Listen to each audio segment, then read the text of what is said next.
Hello, everyone. I am Miss Cassandra, and today we will be exploring the issues detailed in Module 3 of Zero Tolerance. Module Overview. In this section, you will be able to learn about how and why people with developmental disabilities typically experience abuse, neglect, and exploitation. The module learning objectives. At the end of this section, we will hopefully be able to explain the need for power and control, which can lead some caregivers to commit such crimes against people with developmental disabilities. We should also be able to list statistics related to abuse, neglect, and exploitation of people with developmental disabilities.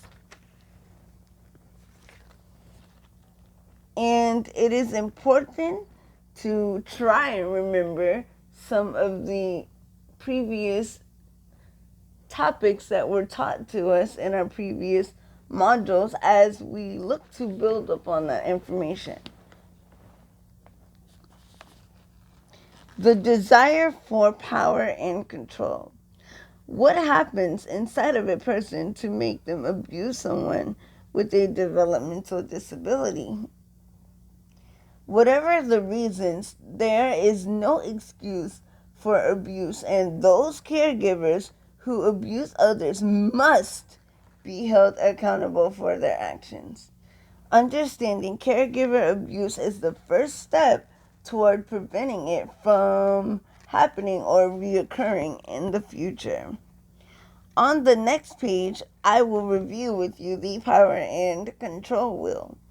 It is intended to help people who are living with violence understand the dynamics of an abusive relationship.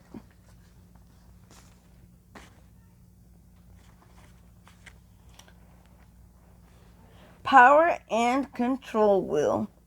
People with developmental disabilities and their caregivers. There's physical and sexual violence. What are some examples of this type of violence? Let's explore. Coercion and threats. This means that the caregiver is threatening to hurt the person, withhold basic support and rights, terminate relationships, and leave the person unattended. Report non-compliance with the program, use more intrusive equipment, using consequences and or punishment to gain compliant behavior. And lastly, pressuring the person to engage in fraud or other crimes. Next, we have intimidation. Intimidation is where the caregiver is raising a hand or using looks, actions, or gestures to create fear. This also means that they could be destroying property and abusing pets and other family animals. And they could also be displaying weapons. Next is emotional abuse, and this means that the individual is being punished or ridiculed, refusing to speak, and ignoring requests, ridiculing the person for their culture, traditions, religions, and personal tastes, and enforcing a negative reinforcement program or any behavior program that the person does not give permission to participate in or consent to. Next, we have isolation. And this is where the caregiver is controlling access to friends, family, and neighbors. And it is also where the caregiver limits access to the telephone, the television, the news, and limiting employment opportunities because of caregiver schedule.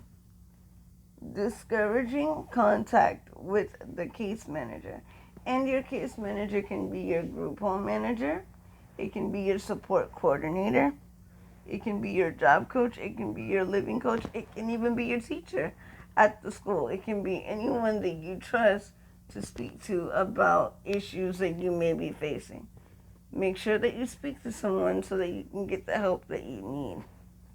This also includes economic abuse, and this is when the caregiver is using the individual's property and money for the staff member or caregiver's benefit, stealing, using property and or money as a reward or punishment in a behavior program, making financial decisions based on agency or family needs, limiting access to financial information and resources, resulting in unnecessary impoverishment.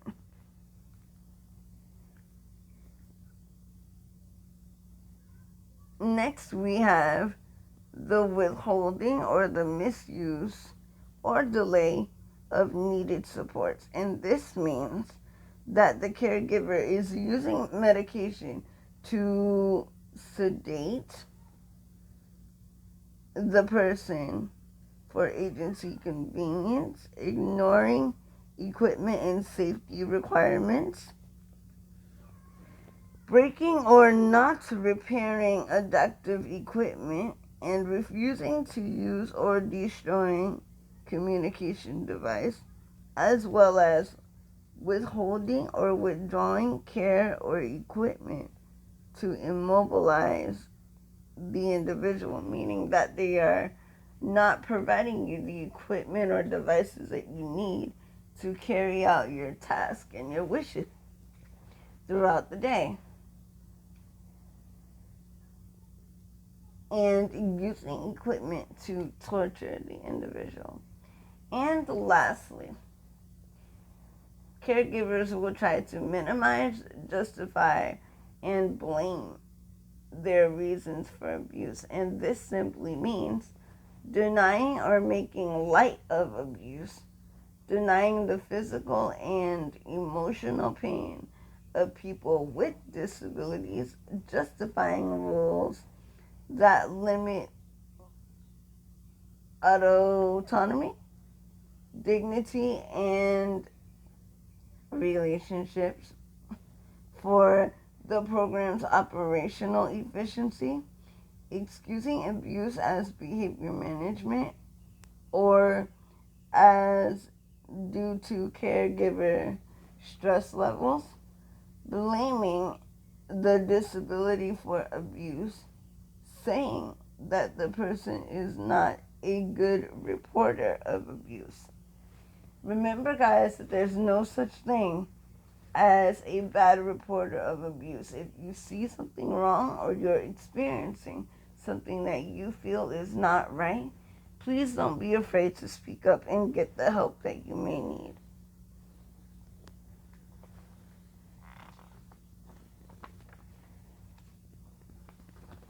At this time, we're going to take a look at some common case characteristics of abuse, neglect, and exploitation. A number of common things have been identified among people with developmental disabilities who have been abused, neglected, or even exploited.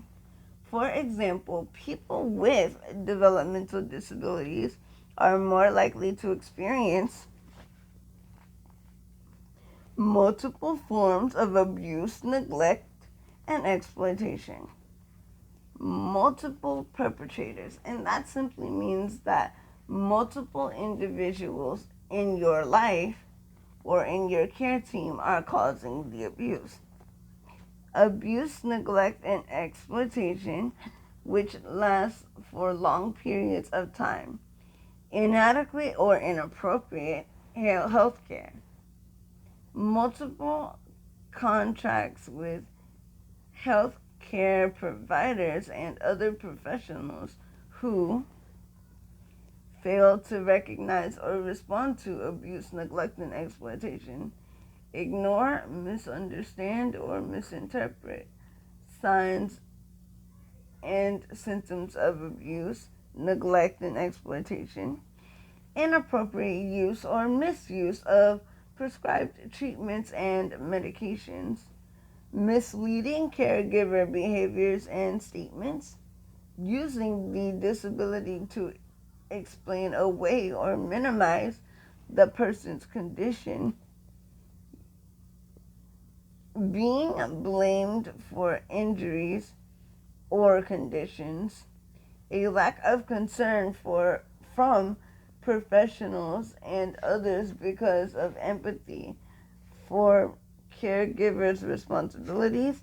And lastly, the rejection of individuals' reports of abuse, neglect, and exploitation by authority figures.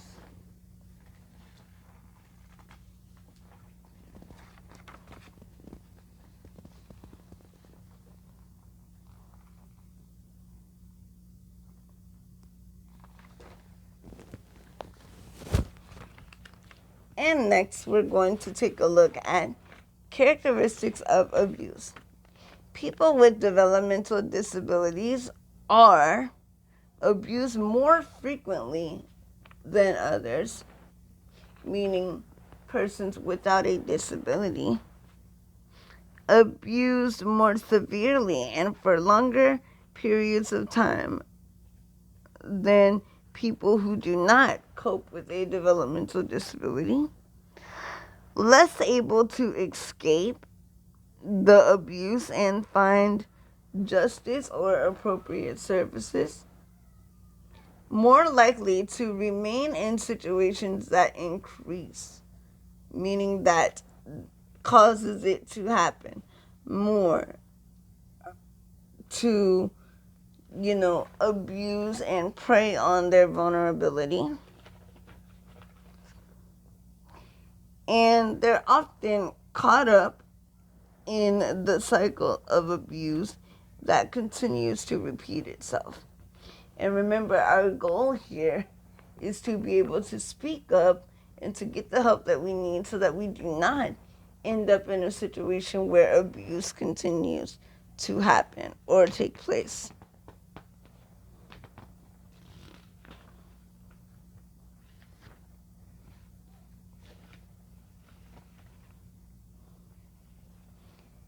Now we are going to take a look at some statistics or numbers that show us how often abuse unfortunately takes place in this community of individuals.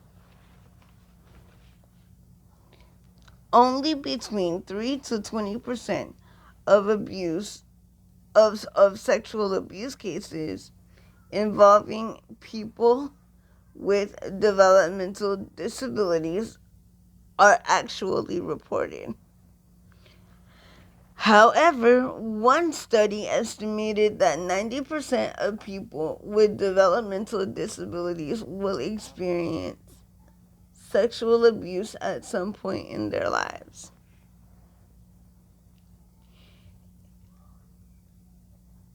There's a study of over 50,000 school children in Nebraska that have found that children who were identified by their schools as requiring special education services were 3.4 times as likely to be maltreated as children who do not need special services.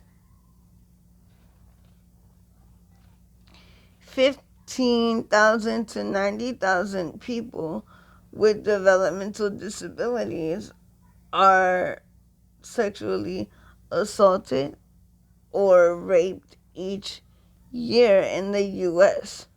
Women with developmental disabilities are raped and sexually abused at a rate at least twice that of the general population of women. And there are more statistics that I'm going to share with you, such as 15.2% of children who were found to be sexual abused had disabilities. 61% of females and 25% of males with disabilities have been found to be sexually abused before the age of 18. Among children with hearing deficiencies or hearing challenges in residential schools, found that between 50 to 75% of these children had experienced sexual abuse and assault. 40% of women with physical disabilities reported being sexually assaulted. 38% of women with developmental disabilities have been married, experienced sexual violence by their partners. Males with developmental disabilities are twice as likely as males without developmental disabilities to be sexually abused in their lifetime. People with mental challenges have been found to be especially vulnerable to sexual abuse, and between 25 to 85% of people with mental challenges have been victims of sexual abuse.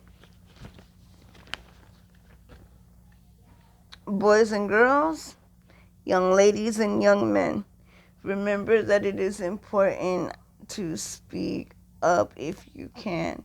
If you see something and you know that it is wrong, I cannot stress enough, speak up, because someone is there waiting to care for you and willing to help you. I cannot stress that enough. Now we're going to take a look at frequency and location of sexual abuse. Below, I am going to read to you statistics related to frequency and the location of sexual abuse occurrences among people or persons with developmental disabilities. 64% are 10 times more likely to experience these attacks in their private homes. 11% of these attacks take place in vehicles. 10% take place in group homes. 9% take place in public places or surroundings. 4% take place in rehab centers. 2% take place in hospitals. And 3% take place in other places. And actually 61% of sexual abuse takes place in private homes.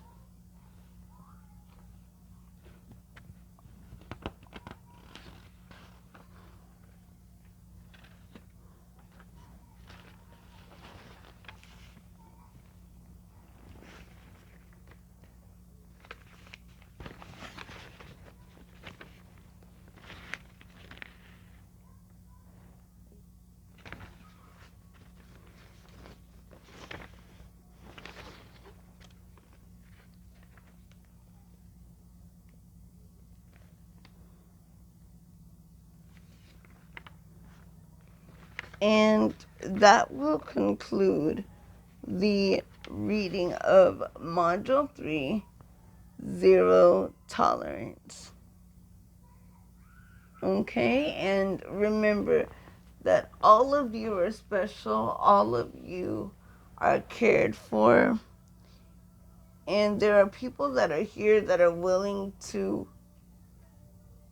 be there for you to talk to. Again, that can be a teacher, it can be a parent or a family member, it can be your support coordinator, it can be any adult figure that you trust to help you to